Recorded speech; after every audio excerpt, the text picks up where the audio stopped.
ఘటన జరుగుతుంది.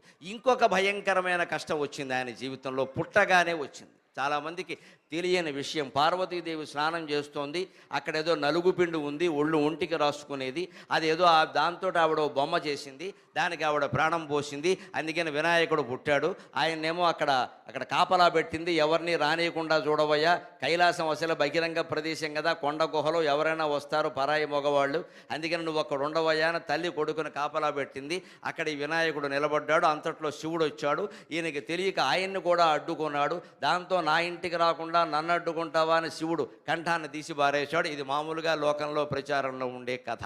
ఎప్పుడూ పురాణ కథల్లో ఖచ్చితంగా అసలైన తత్వం తెలియాలంటే కథ నిర్మాణంలో ఒక లోపం ఉంటుంది, దాన్ని పట్టుకోవాలి మనం.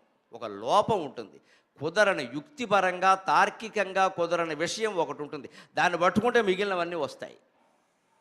పార్వతీదేవికి నలుగు పిండితో బొమ్మ చేయాల్సిన అవసరం ఎందుకు వచ్చిందండి? ఆవిడ లలితాంబ కదా, జగత్తంతా ఆవిడ కుటుంబమే కదండి, అమ్మవారి కుటుంబం కానివారు ఎవరండి?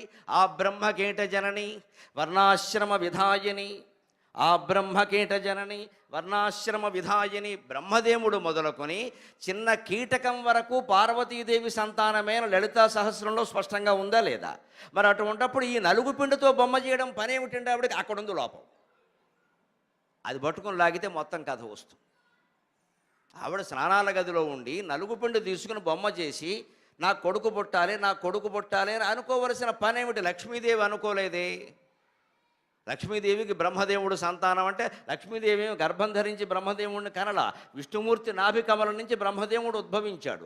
విష్ణుమూర్తి భార్య కాబట్టి ఆవిడ సంతానం అయ్యాడు, ఆవిడేం కనలేదు.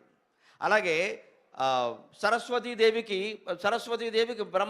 నారదుడు సంతానం, బ్రహ్మమానస పుత్రుడు. ఆయన బ్రహ్మ మనస్సులో సంకల్పిస్తే పుట్టాడు, అంతేగాని సరస్వతి ఆయన్నేమో 9 నెలలు మొయ్యల. మరి ఎవరికీ లేనిది పార్వతీదేవి నలుగు పిండి నలపడం, ఇలాగా బొమ్మ చేయడం, దానికి ప్రాణం పోయడం ఆ అవసరం ఎందుకు వచ్చిందండి?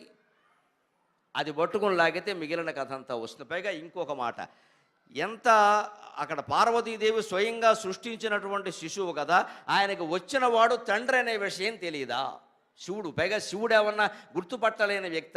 శివుణ్ణి గుర్తుపట్టడానికి చాలా ఆధారాలు ఉన్నాయి. ఏనుగుతోలు కట్టుకుంటాడు, పోనీ అప్పటికి లేకపోయినా బూడిద పూసుకుంటాడు, మెడలో పాములు ఉంటాయి, చేతిలో శూలం ఉంటుంది, నెత్తి మీద గంగాదేవి ఉంటుంది, నుదుటి మీద 3వ కన్ను ఉంటుంది. ఇన్ని ఆధార్ కార్డు మీద ఇన్ని గుర్తులు ఉన్నాయి శివుణ్ణి పట్టుకోవడానికి. ఆయన అనామక విగ్రహం కాదు.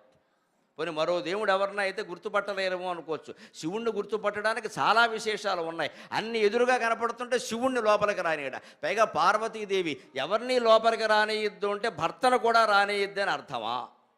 నిజంగానే మన ఇళ్లల్లో ఎప్పుడైనా తండ్రి వీధిలో గడితే తల్లి ఏదైనా స్నానానికో మరో అవసరానికో లోపల ఉంటే, ఒరే పిల్లాడిని లోపల కాస్త చూస్తూ కూర్చోరా, గుమ్మం దగ్గర ఉండరా, ఎవరూ రాకుండా చూడరా అంటే మీ నాన్న కూడా రాకుండా చూడమనా? అంత అనౌచిత్యంగా వినాయకుడు ప్రవర్తిస్తాడా? అంత పోనీ ప్రవర్తించాడని అనుకుందాం, పిల్లాడు చిన్నపిల్లాడు కాబట్టి అజ్ఞానంతో చేశాడని అనుకుందాం. శివుడికి ఏమాత్రమో దయ లేకుండా, దాక్షిణ్యం లేకుండా ఆయన తన కుమారుడు అనే విషయం పార్వతీదేవి చేసి ఉంటుందనే విషయం ఈయనకి తెలియదా? ఈయన ఏమీ తెలియకుండా శూలం పెట్టి మొత్తం కంఠం ఉత్తరిస్తాడా? ఇది జరిగే పనేనా? ఈ కథలో లోపాలు కనపడ్డల్లా కాస్త జ్ఞానం ఉపయోగించి భగవంతుడి మీద భక్తితో, స్వామి నాకు ఇందులో ఏదో కనబడుతోంది, నాకు అర్థం కావట్లా అని ఆలోచిస్తే, ఆ తాపత్రయం పడితే భగవంతుడు మనకు దానికి తగిన సమాధానం ఎక్కడో అక్కడ దొరికేలా చేస్తాడు. నాకు 2 ఏళ్ల క్రితం ఈ కథ పట్ల ఇదే అనుమానం వచ్చి, ఇది కాదు దీనికి ఏదో ఉంటుంది మూలం అంటే, ఆశ్చర్యకరంగా దేవీ భాగవతంలో సమాధానం దొరికింది. వాస్తవమైన కథ అది కాదు. పార్వతీదేవి మానవ స్త్రీలాగా ఆలోచించింది. తాను గర్భం ధరించాలి, 9 నెలలు గర్భంలో పిల్లాడిని మొయ్యాలి, పిల్లాడిని కనాలి. ఇది దేవతా స్త్రీల లక్షణం కాదు. దేవతా స్త్రీలు ఎవరూ గర్భం ధరించరు. లక్ష్మీదేవి గర్భం ధరించదు, సరస్వతీదేవి గర్భం ధరించదు, ఇంద్రుడు భార్య శశీదేవి గర్భం ధరించదు, రంభ గర్భం ధరించదు, ఊర్వశి గర్భం ధరించదు. మనకి మళ్ళీ ఆసుపత్రుల్లో ఉండడం, 9 నెలలు ప్రెగ్నెన్సీకి సెలవు ఇవ్వడం. తమిళనాడు ప్రభుత్వం వారు 9 నెలలు సెలవిస్తామని చెప్పారట జయలలిత గారి. పాపం ఎంత ఔదార్యం కలిగిన ముఖ్యమంత్రి. మానవుల మనస్తత్వాలు వాళ్ళకి తెలియవు. అందుకే మర్నాడు ఈనాడు పత్రికలో శ్రీధర బ్రహ్మాండమైన కార్టూన్ వేశాడు. ఒక ఆవిడ పిల్లాన్ని చేత్తో పట్టుకుంది, మళ్ళీ కడుపుతో ఉంది. ఏమిటని అడిగితే 9 నెలలు అయిపోయిందంటే మళ్ళీ ఇప్పుడు 3వ నెల అన్నారు. ఇలాగా ఉంటాయి ఇటువంటి సెలవులు పెడితే ఖచ్చితంగా. ఇంక వాళ్ళు ఉద్యోగం చేయరు, ఇంక పిల్లలకంటూనే ఉంటారు. ఇంకా ఇవి మానవ స్త్రీల లక్షణం అండి. గర్భం ధరించడం, పిల్లల్ని కనడం, పెంచడం, ఇదంతా మానవ స్త్రీల లక్షణం. దేవతా స్త్రీలకి ఇది ఉండదు. కానీ అమ్మవారు మమకారానికి లోనై నాకు కుమారుడు ఉంటే బాగుండు, నేను గర్భం ధరిస్తే బాగుండు, నేను 9 నెలలు వాడిని భరిస్తే బాగుండు. మానవ స్త్రీలందరూ ఈ అనుభూతిని పొందుతున్నారు కదా. ప్రసవం అనేది, ఆ పిల్లాన్ని గర్భంతో ధరించడం అనేది, ప్రసవం అనేది ఎంత గొప్ప అనుభూతి.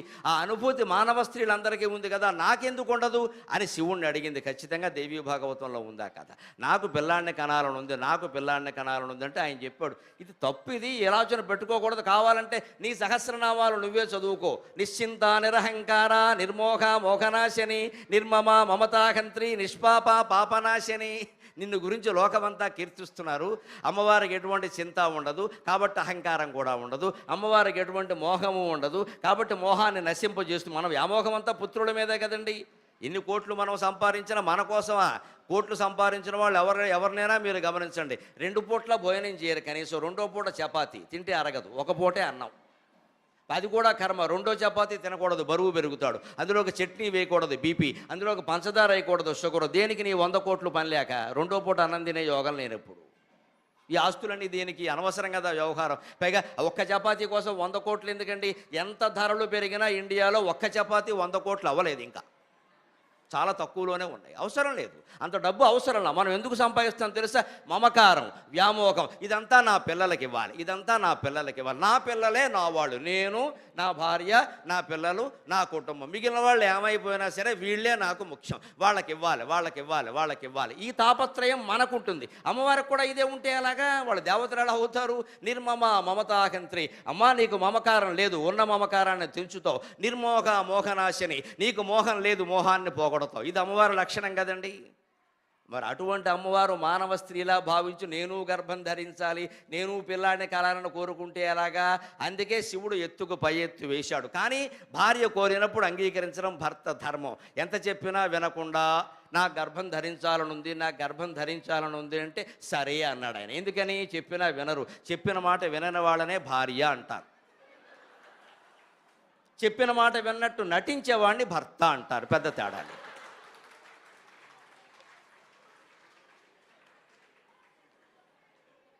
సంసారం అంటేనే అది. ఒకరి మాట ఒకరు వింటే ఇన్ని తగాదాలు ఎందుకుంటాయి? వినని వాళ్ళని భార్య అంటారు. విన్నట్టు నటించేవాడిని భర్త. వీడు వినడు, పోన్లే అంటాడు మొహమాటానికి. అంచేతన పాపం శివుడు రాజీ పట్టాడు. పోన్లే, ఆవిడేదో ముసరపడుతుంది, ఓ పిల్లాన్ని కానీ పెంచి ఎల్కేజీ యూకేజీ ఎక్కిన స్కూల్లో చేర్పిస్తే అప్పుడే తెలుస్తుంది ఆవిడకి. పైగా మరి ఈయన బెచ్చమెత్తి పోషించాలి, 2 లక్షల ఫీజు ఈయన ఎక్కడ కడతాడు? అందుకని తెలుస్తుంది, పోన్లే అని అన్నాడు. అప్పుడు మరి పిల్లాన్ని కనాలంటే, గర్భం ధరించాలంటే ఏకాంతంగా గడపాలి కదండి. శివుడు పార్వతి ఒక కొండ గుహలో ఏకాంతంగా ఉన్నారు. ఇక మనం చెప్పుకోకల వివరాలు. ఇది దేవేంద్రుడికి అసూయ కలిగించింది. దేవతల్లో కూడా అసూయాద్వేషాలు ఉంటాయి. దేవతలు, మానవులు, రాక్షసులు అనేవి గుణభేదాన్ని బట్టి ఏర్పడ్డ జీవులు. వాళ్ళు తమో గుణం ప్రధానంగా కలిగిన వాళ్ళు రాక్షసులు. నిద్ర, ఆలస్యం, బద్ధకం, హింస ఇవన్నీ తమోగుణం లక్షణాలు. అవి ప్రధానంగా కలిగిన వాళ్ళు రాక్షసులు. రజోగుణం ప్రధానంగా కలిగిన వాళ్ళు మానవులు. అంటే పోటీ పడ్డం, పంతాలు, పట్టింపులు, కక్షలు, కార్పణ్యాలు, ఇదే రజోగుణం. ఈ రజోగుణం మనకి ఎంతసేపు మన గురించి ఆలోచన కాదు. వాళ్ళ కారు ఉంది, నాకు లేదు. వాళ్ళ పిల్లాడు ఫస్ట్ వచ్చాడు, మా పిల్లాడు ఫస్ట్ రాలా. వాళ్ళ అమ్మాయికి మంచి సంబంధం వచ్చింది, మా అమ్మాయికి మంచి సంబంధం రాలా. అంటే వాళ్ళ అమ్మాయికి అంత గొప్ప సంబంధం రాకపోతే మనకేం గొడవ లేదు.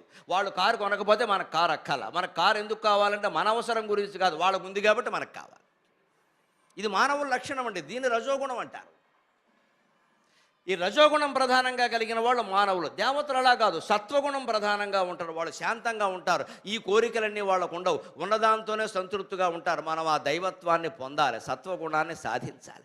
అలా సాధించవలసినటువంటి దేవతలు, దేవేంద్రుడు వాళ్ళలో కూడా ఆ సత్వగుణమే ఒక్కోసారి అహంకారానికి దారితీస్తుంది. నేనే ధర్మాత్ముడు. లోకంలో మంచి గుణాలు ఉన్న వాళ్ళు చాలామంది ఉంటారు. దాన ధర్మాలు చేస్తారు, గుళ్ళు కట్టిస్తారు, బళ్ళు కట్టిస్తారు, చెరువులు తవ్విస్తారు, అన్నీ చేస్తారు, విద్యాదానం చేస్తారు, దాన ధర్మాలు చేస్తారు. కానీ చాలా గర్వం ఉంటుంది మనస్సులో. నేనే చేశానండి, ఇంకెవరూ చేయలేదండి, అసలు ఈ ఊళ్ళో మొత్తం నేనేనండి, అన్నీ నేనే కట్టించా. ఇదే సాత్విక అహంకారం అంటారు.